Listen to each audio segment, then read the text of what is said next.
오늘 이 시간 우리 함께 하신 우리 모든 성도 여러분들에게 이처럼 하나님의 그 인도하심의 확실함과 매 순간 도우시는 이 하나님의 손길이 함께 하시기를 주의 이름으로 축원드립니다.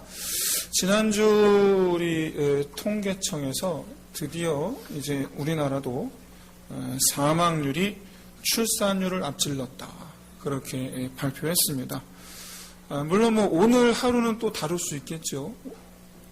하지만 현재 이제 우리나라 이 젊은 부부의 출산율 그 자체가 낮아진 것은 우리가 부인할 수 없는 사실인 것 같습니다. 앞으로 자녀를 가질 생각이 있는가라는 질문에 미혼자 남녀 32%가 없다라고 대답했습니다. 32%가. 3명 중에 1명이죠. 3명 중에 1명이 낳을 생각이 없습니다. 라고 대답했어요. 이 중에 여성이 43%, 남성이 25%. 결혼했는데 아직 자녀가 없는 기혼자의 경우 25%가 아이를 낳지 않겠다. 이대로가 좋다라고 대답을 했는데 역시 여성이 전체 29%, 남성이 18%로 여성이 남성보다 이 무자녀 계획이 훨씬 더 적극적이었습니다. 요즘 시대는 여성들이 자녀 없기를 적극적으로 이렇게 추구하는 그런 시대다라는 얘기죠. 여기는 여러 가지 이유가 있겠습니다만은 그런 어쨌든지 간에 이러한 이 생각들의 중심에는 최소한 자녀를 낳아야 한다라는 의무감은 없다라는 거죠. 의무감은 없어요. 생기면 감사하고 안 생기면 많은 거고. 이런 우리 현대인들에게 있어서 오늘 본문은 좀 이해가 안 되죠. 오늘 본문은 왜 그렇게 아들을 낳으려고 하는가? 왜 그렇게 무리수를 던질까? 여러분들께서 답해 보시기를 바랍니다. 오늘 본문을 보시면 아들을 얻기 위해서 자기 남편에게 자기 여종을 내어준단 말이에요. 그러니까 남편 등 떠밀어서 다른 여자하고 잠을 자라는 얘기예요. 그러면 이유는 아들을 얻기 위해서입니다. 도대체 왜 사라는 이렇게 아들을 얻으려는 거에 집착하는 걸까요? 왜? 그 이유가 뭘까요, 도대체? 어떤 분들은 이 고대 사회에서 고대사회의 한 특징에서 그 이유를 찾는 분들이 계세요. 고대사회에서 여인들이 이 아이를 낳는 것을 아주 중요히 여기는데 그 이유는 아들을 낳지 못하면 저주받은 사람 취급을 받기 때문입니다. 저주받은 너는 신에게 우리 믿는 신에게 저주를 받아서 아이를 못 낳는 것이다. 또 다른 하나는 아들이 있고 없고에 따라서 여성에게 그 주어지는 이 소위 말하는 권력, 힘 차이가 크다라는 거예요. 즉 지위의 문제예요. 이건 왜 그러냐면 이건 시족사회의 특징입니다. 시족사회. 이거는 멀지 않은 우리나라도 역시 마찬가지였어요. 이런 현상들은. 여러분 시족사회, 즉 이 폐쇄된 사회에서는 권력이 소수에게 집중됩니다. 소수에게. 여러분 아브라함은 대부족의 족장이란 말이에요. 대부족 족장. 이런 가정 안에서 사례가 갖는 그 지위는 너무나 공고하다라고 말할 수 있을 것 같아요. 왜냐? 사례는 이 아브라함의 아버지 데라의 딸입니다. 아브라함과 이 사례는 서로 배다른 남매예요. 근데 고대 시대는 그런 일이 있어요. 사촌 간의 배단, 친남매 간에는 좀 그랬겠지만 어쨌든 배가 다르다 또는 사촌지다 그런 결혼한 일이 고대 사회는 있었죠. 어쨌든 둘은 배다른 남매 사이입니다. 그러니까 사례는 태어나면서부터 이 집안에 공주이고 지금은 왕비 같은 사람이에요. 그런 사람이에요. 여러분 자식이 없다 한들 사례가 이 집에서 멸시를 받을 일이 전혀 없어요. 전혀 없어요. 더구나 지금 이 아브라함이 살고 있는 이곳은 일가 친척이 없어요. 롯 말고는 없어요. 한마디로 얘기해서 자녀를 낳지 못한다고 해서 사례에게 손가락질할 사람이 아무도 없어요.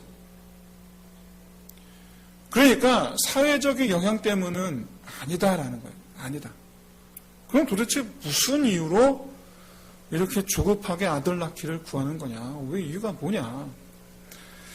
사례가 이 아브라함의 부인이라는 점을 생각해 본다면 분명히 아브라함이 친척 아비 집을 떠나올 때에 무엇 때문에 떠나서 이 가나안 땅에 왔는가? 그 이유를 사례는 알고 있었다라는 것을 말합니다. 사례는 알고 있었다. 그러니까 하나님의 계획을 사례는 알고 있는 거예요. 하나님의 계획을 알고 있어요. 더구나 본인이 가나안 땅에 오자마자 자기 인생에서 정말 그 누구도 겪기 힘든 그런 여자로서 어려운 일, 여자로서 수치스러운 일을 겪잖아요. 단지 수치심을 넘어서서 자기 인생에 아주 위험한 일을 겪게 됩니다. 그런데 그때 하나님께서 구원해 주세요. 자기 남편은 아무것도 아니었어요. 손가락만 빨고 앉아 있었어요. 나를 거기서 구원하신 분은 하나님이세요. 그럼 하나님께서 왜 나를 거기서 구원하셨는가? 사례가 몰랐습니까? 알고 있죠. 알고 있는 거예요. 후손 때문에. 말하자면 지금 사례가 이렇게 아들을 얻기 위해서 집착하는, 조급해하는 가장 큰 이유는 하나님의 계획과 그리고 자기와 관련한 현실적인 문제, 아무리 노력해도 안 생기는데 어떡하나. 아무리 노력해도 안 생기는데. 그렇지 않아요. 더더군다나 지금 아브라함도 그렇고 사례도 그렇고 점점 더 나이를 먹어가고 있단 말이에요. 여러분 20대 아기 낳는 거 그 당연한 거고 30대 그렇죠. 근데 30대 후반만 넘어가면 이제 슬슬 걱정되기 시작합니다. 40 넘어가면 여러분 그때부터는 나올 수 있을까? 40 후반으로 가면 포기하기 시작합니다. 50대 되면 어떻습니까? 그냥 내려놓고 살아요. 나이를 먹는다라는 건 그런 걸 뜻해요. 아이를 낳는다. 점점 어려워져요. 지금 사례가 그런 마음이에요. 아하, 나는 안 되겠구나. 점점 시간이 가고 그런 가운데에서 점점 조급해지고 그렇게 해서 이 하나님의 계획과 자신과 관련한 이 현실적인 문제들이 서로 충돌하는 거예요. 충돌하는 거예요. 거기서 오는 조급함. 이게 무슨 말인가? 그럼 적지 않은 그리스도인들이 개업을 하거나 또는 사업을 할 때에 하나님의 뜻을 구하면서 신앙으로 사업을 하려고 애를 씁니다. 많은 그리스도인들이 그렇게 해요. 참 대단한 것 같아요. 실제로 여러분 하나님의 응답하심으로 믿고 사업하는 분들이 얼마나 많은지 모릅니다. 또 다른 예로 여러분 개척교회는 어떻습니까? 개척교회. 여러분 설마니 목사님들이 개척하기 전에 기도도 안 하고 개척을 했겠습니까? 다 기도했겠죠. 100이면 100, 1000이면 1000, 만이면 만. 저마다 각종 나름의 하나님의 응답을 받고 개척을 시작합니다. 나름의 응답을 받고 사업을 시작합니다. 근데 여러분 아시다시피 모든 개척교회가 다 잘 되는 것도 아니고 모든 창업한 그리스도인들이 다 성공하는 것도 아닙니다. 아니에요. 그렇지 않아요. 모두가 분명 온갖 위기와 고난을 경험하고 그 가운데서 온갖 불안감과 근심을 끌어안고 살아갑니다. 그것을 잘 해치고 나와서 자리 잡고 안정기로 접어드는 그런 분이 있으면 반대로 그 위기를 결국 넘지 못하고 넘어지는 분들도 있습니다. 여기서 이런 상황 속에서 우리가 오늘 본문과 관련해서 주목해 봐야 될 점은 이런 우리 인생살이 가운데 현실적인 문제들 하나님 뜻이라고 믿고 하나님 응답하셨다고 믿고 시작한 일인데 만나는 이런 여러 가지 이런 문제들 현실적인 문제들을 놓고 우리는 어떤 태도를 취해야 되느냐라는 거예요. 어떤 태도를 취해야 되느냐. 나는 하나님의 약속이라고 믿고 시작했기 때문에 끝까지 하나님 붙잡고 기도로 실행하면서 위기를 헤쳐나가는 그런 사람이 있는가 하면 하나님께서 허락하신 일인데 이대로 넘어지면 되겠느냐? 어떻게든 내가 해보겠다, 살려보겠다. 세상적인 방법을 사용하는 사람도 있습니다. 어떻게든 해보려고. 그리고 그 세상적인 방법을 나름 하나님께서 주신 지혜라고 자위하듯 그런데 그런 하나님께서 주신 지혜라는 게 여러분 위법적인 거라면 그게 여러분 하나님께서 주신 지혜가 맞습니까? 아니잖아요. 무슨 하나님께서 주신 지혜예요. 오늘 본문의 사례와 아브라함의 경우가 바로 이겁니다. 그들은 아브라함의 아들이면 된다라고 생각했던 거예요. 왜냐하면 창세기 15장 4절에서 아브라함의 몸에서 날 자가 상속자가 되리라 라고 말씀하셨기 때문이에요. 네 몸에서 날 자가 네 상속자가 되리라. 사례 역시 알아요. 사례 역시 알아요. 왜냐면 부부간에 서로 얘기 안 하겠습니다. 당연히 얘기하죠. 근데 시간이 흘러가요. 아브라함의 몸에서 아들이 안 나는 책임은 누구에게 있는 겁니까? 나한테 있는 거예요. 사례. 나 때문이구나. 나 때문에 하나의 약속이 이루어지고 있지 않고 있구나. 괴로운 거예요. 자기가 빨리 임신해야 된다라는 이 생각이 시간이 지나면 지날수록 점점 더 조급해져 오는 거예요. 점점 더. 나 때문에 안 되는 거예요. 오늘 본문대로라면 사례는 지금 이렇게 생각하고 있는 게 틀림없습니다. 내가 임신하지 못하는 것은 하나님 때문이다.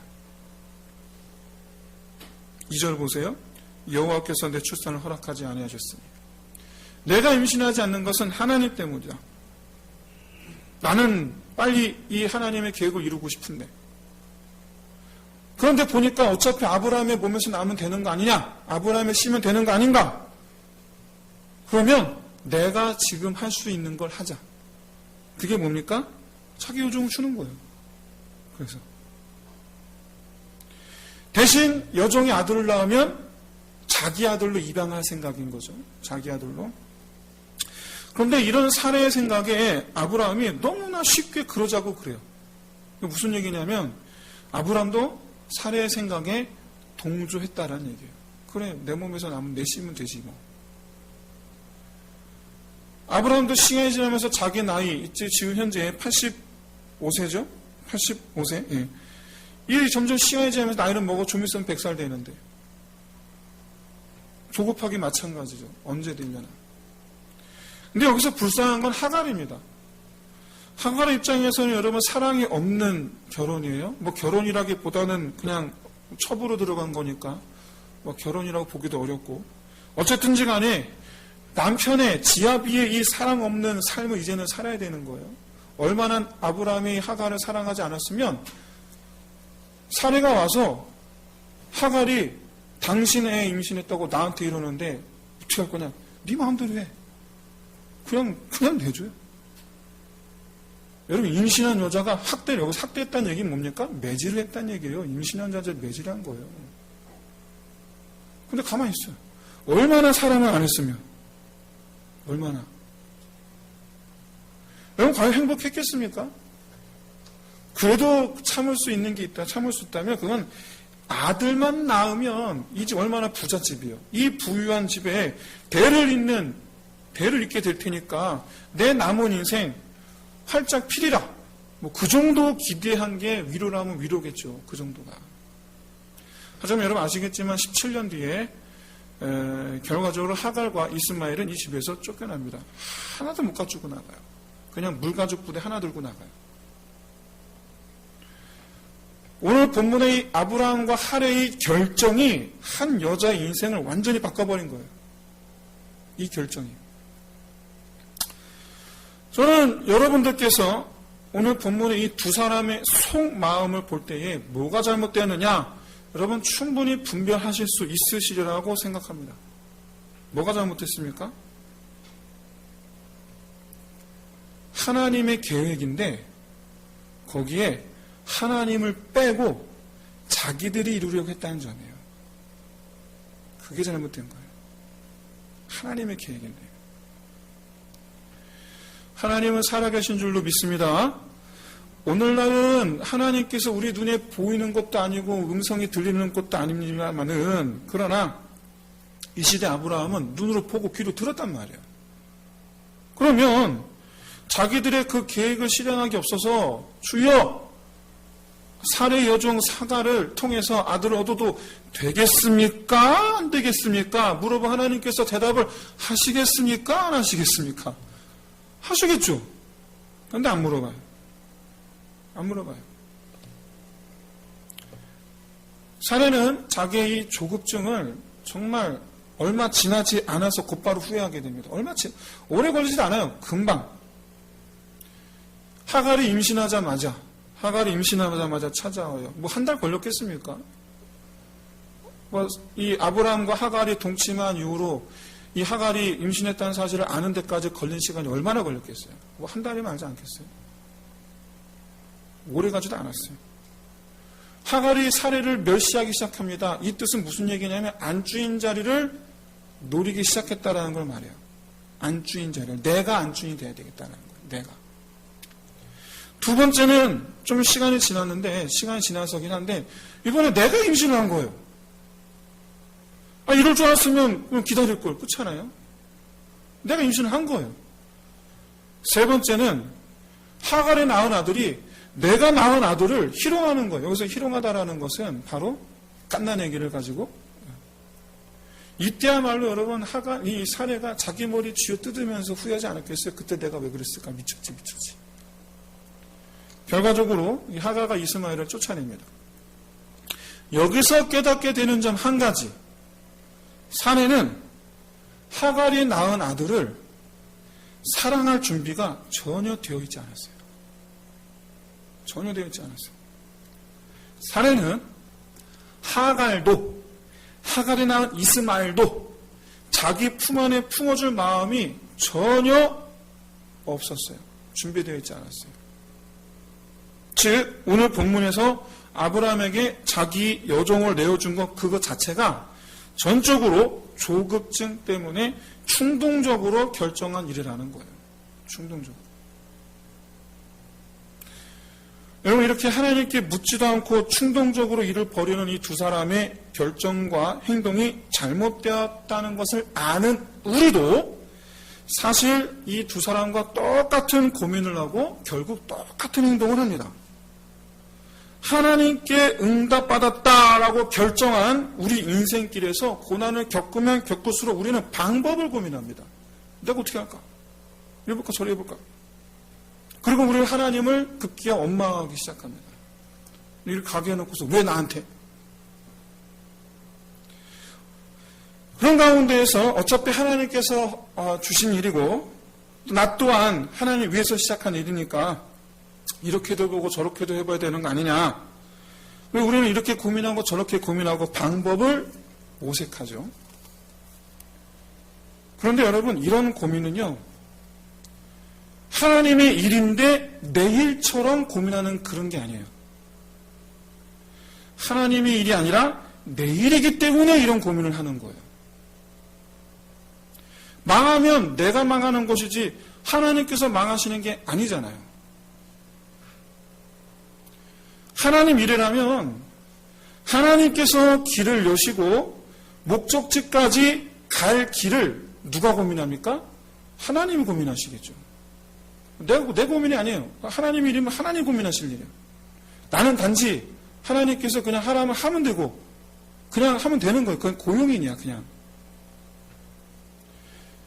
그렇기 때문에 여러분 하나님이시기 때문에 이미 알고 계신 그 길로 지금 우리를 인도하고 계신 줄로 믿습니다.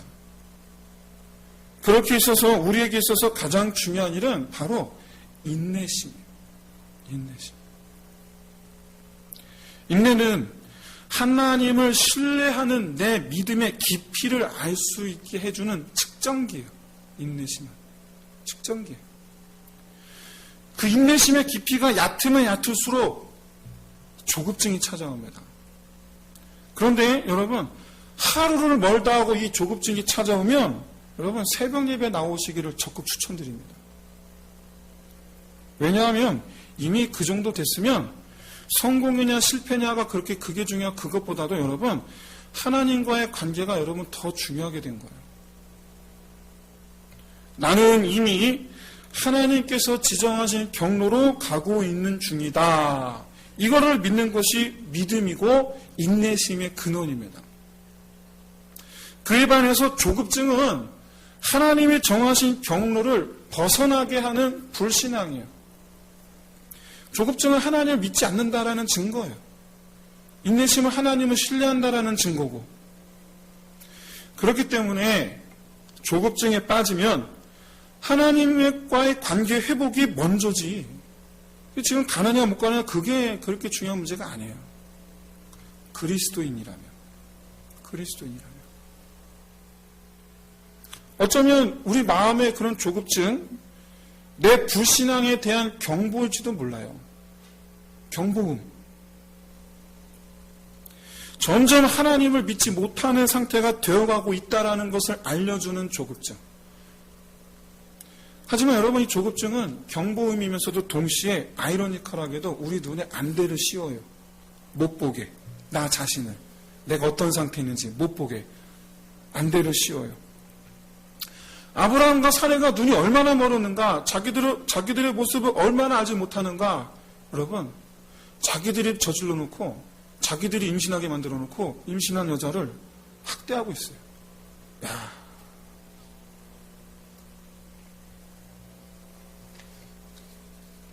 더더군다나 얼마나 이들이 지혜롭지 못한가. 여러분, 하갈도 사람인지라 내가 아이를 가졌다 그러면 욕심날 법하지 않습니까? 그런 정도는 충분히 예상할 수 있지 않겠습니까? 하지만 그렇지 않아요. 그런 거는 아예 그냥 나몰라라. 하나님의 뜻, 하나님의 약속을 알지 못하는 하갈, 그에게서 하나님의 약속을 이루려 하는 아브라함과 사레. 결국에 하갈로 인해서 아브라함과 사레도 고통을 겪고, 하갈 역시 아브라함과 사레로 인해서 고통을 겪고, 셋 다 고통스러워. 셋 다. 아브라함은 자기의 아이를 임신한 여인을 결국에 나몰라라. 결국에는 도망가지 않습니까? 나중에 17년 내에 또 자기 손 쫓아내. 자기 아이의 생명을 놓고 이렇게 쫓아내야 되는, 괴롭힘을 당하게 해야 되는 그런 괴로움을 맛보게 되고, 사례는 자기 여종한테 업신여김을 당하고, 하갈은 또 난 당신들 때문에 내가 이렇게 됐는데, 그럼 그들에게 학대를 당하고. 야. 여러분, 하나님 말씀합니다. 고린도후서 6장 14절에서 15절 말씀. 너희는 믿지 않는 자와 멍에를 함께 매지 말라. 의와 불법이 어찌 함께하며 빛과 어둠이 어찌 사귀며 그리스도와 벨리알이 어찌 조화되며 믿는 자와 믿지 않는 자가 어찌 상관하며. 이 사도 바울이 이 말씀을 고린도 교회 성도들에게 이 말씀을 하는 근거는 뭐냐면 바로 신명기 22장 10절의 말씀이에요. 너는 소와 나귀를 결의하여 갈지 말며 함께 멍에를 매지 말게 하라는 거예요.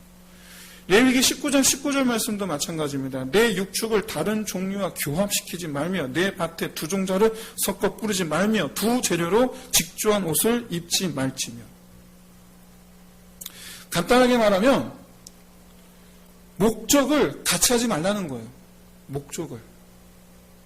최소한 하나님의 일에 관하여 믿지 않는 이들과 함께하지 말라라는 얘기예요. 하나님의 일에 관하여 믿지 않는 이들과 함께하지 말라. 하나님의 뜻, 하나님의 계획에 하나님은 빼고 하나님의 계획을 알지 못하는 이방 사람이자 여종을 들여와서 그를 통해서 하나님의 계획을 이루려는 이 두 사람의 모습이 여러분 어떻게 보입니까? 지혜롭습니까? 아니면 어리석습니까? 이들의 이 죄는 결국엔 더 큰 죄악으로 발전하죠. 자기 아이를 임신한 여자를 버리고 자기가 짐을 지어놓곤 학대하고. 여러분, 이들의 모습 그 어디가 축복의 사람입니까? 이들의 모습 그 어디가 축복의 근원입니까? 하나님의 뜻을 이루겠다고 해놓고는 하는 모양이 사람 죽이고 있어요. 이게 어디가 열국의 합이고 어디가 열국의 어미의 모습이에요. 근데 여러분, 신앙을 잃어버리면 우리도 이렇게 돼요. 똑같아져요. 겉만 그리스도인이지 똑같아져요. 우리가 하나님의 뜻을 이루겠다, 하나님께서 주신 비전을 이루겠다라고 그렇게 마음먹었으면 끝까지 그 길을 여호와께 의지하고 하나님께서 정하신 내 인생의 내 인생이 하나님의 내비게이션에 지금 그렇죠? 지금 등록돼서 가고 있는 중에 있어요.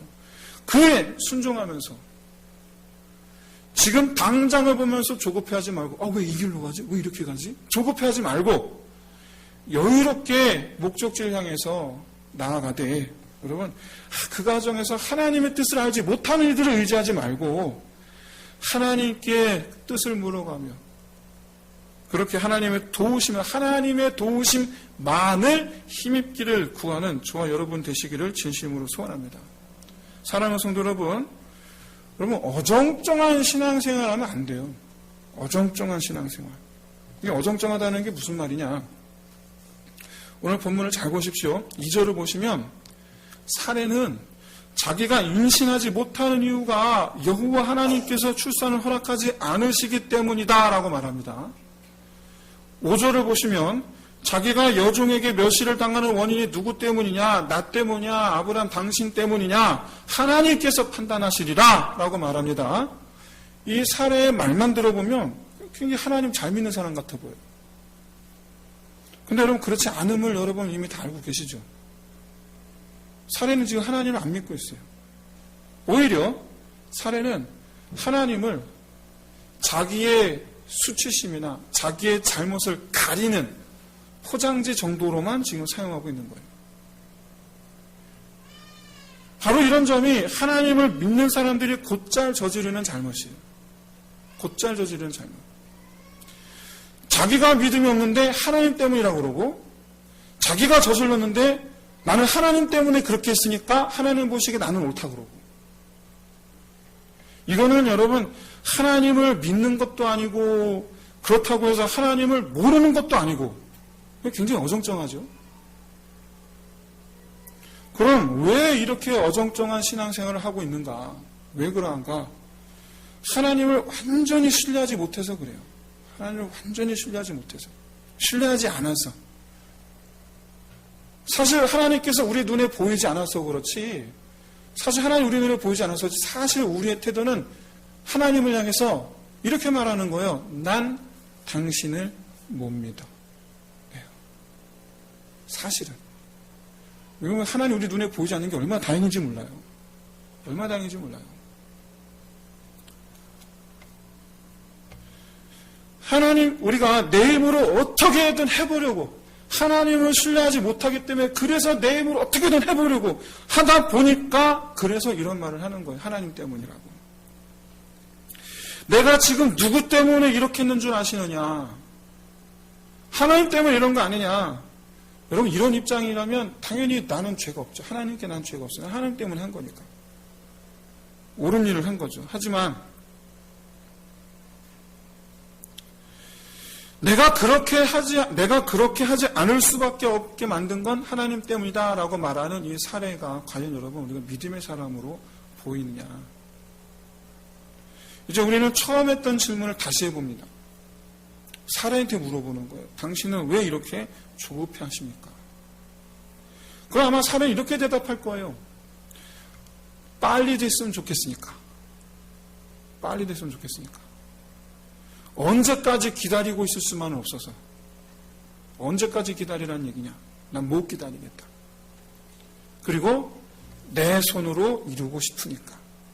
이게 사례의 마음이에요. 이게 바로 조급증의 밑바탕에 깔려있는 하나님을 못 기다립니다. 빨리 됐으면 좋겠습니다. 내가 하고 싶어집니다. 그래야지 안심이 됩니다. 그래서 여러분 조급하면 하나님으로부터 멀어져요. 하나님 안 찾아요. 조급한 사람일수록 빨리 되었으면 좋겠다 하는 마음을 가진 사람일수록 하나님을 안 찾아요. 오히려 하나님을 원망하고 하나님을 신뢰하지 않게 하고 하나님께 맡기기는커녕 내가 하려고 하고 그러다가 실패하면 최악의 경우 하나님께 실망했다고 하면서 하나님을 떠나게 됩니다. 그래서 조급증은 사단의 손짓이에요. 이리 오라고, 나한테 오라고. 이제 말씀 마치겠습니다. 여러분, 하나님 신뢰하기를 확실하게 신뢰하기로 결단하시기를 진심으로 소원합니다. 그리고 내일을 생각하면서 근심에 빠져서 조급증에 빠지지 말고 오늘 하루를 사는 것처럼 오늘 하루 최선을 다하는 삶을 살아가는 저 여러분 되시기를 진심으로 소원합니다. 그렇게 하면 결국 그곳에 이르게 될 줄로 믿습니다. 진심으로 소원하건대 하나님을 신뢰함으로 이루시고 하나님을 믿고 의지함으로 그곳에 이르게 되시기를 주의 이름으로 축원드립니다. 함께 이 시간 이 찬양 드리면서 함께 기도하겠습니다.